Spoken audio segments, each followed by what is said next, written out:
کہ قل اطیعوا اللہ والرسول، اللہ اور اس کے رسول کی اطاعت کرے۔ اطاعت کہتے ہیں کہ آدمی سنا اور قبول کر لیا،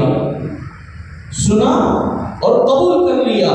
اور ایک جگہ اللہ نے فرمایا قل ان کنتم تحبون اللہ فاتبعونی یحببکم اللہ ویغفر لکم ذنوبکم۔ اے نبی جی صلی اللہ علیہ وسلم، آپ اپنی امت سے کہہ دیجئے ان کنتم تحبون اللہ، اگر تم اللہ سے محبت کرنا چاہتے ہو، فاتبعونی، میری اطاعت کرو،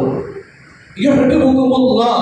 اگر تم میری اطاعت کرو گے اللہ تم سے محبت کرے گا،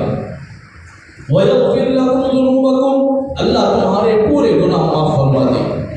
وَاللَّهُ غَفُورٌ رَحِيمٌ، اللہ غفور بھی ہے، رحیم بھی ہے، معاف کرنے والے بھی ہیں، رحمان بھی ہے، رحیم بھی ہے، بہت زیادہ رحم کرنے والے ہیں۔ تو میرے دوستو، یہ جو اطاعت ہوتی ہے اور جو اتباع ہوتا ہے، اتباع کہتے ہیں ہر لمحے میں آپ کی اطاعت، ہر لمحے میں آپ کی پیروی کرنا، ہر بول کے اشارے پر قبول کرنا، ہر اشارے کو ہم قبول کرنا، اللہ کے نبی صلی اللہ علیہ وسلم کے ہر سنت کو قبول کرنا، اللہ کے نبی صلی اللہ علیہ وسلم کے ہر اشارے کو ہم قبول کرنا، اللہ کے نبی صلی اللہ علیہ وسلم کے ہر بول کو قبول کرنا۔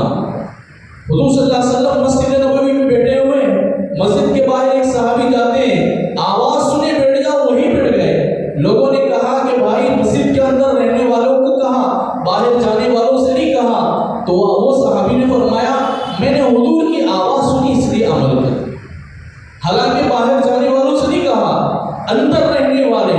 مسجد کے اندر رہنے والوں سے فرمایا جو کھڑے ہیں بیٹھ جاؤ، باہر جا رہے ہیں صحابی وہ بیٹھ گئے، اور وہ کہتے ہیں کہ میں نے رسول کی آواز سنی عمل کر لی۔ تو یہ اتباع ہو، یہ آپ کی پیروی ہے، آپ کے قدم اور آپ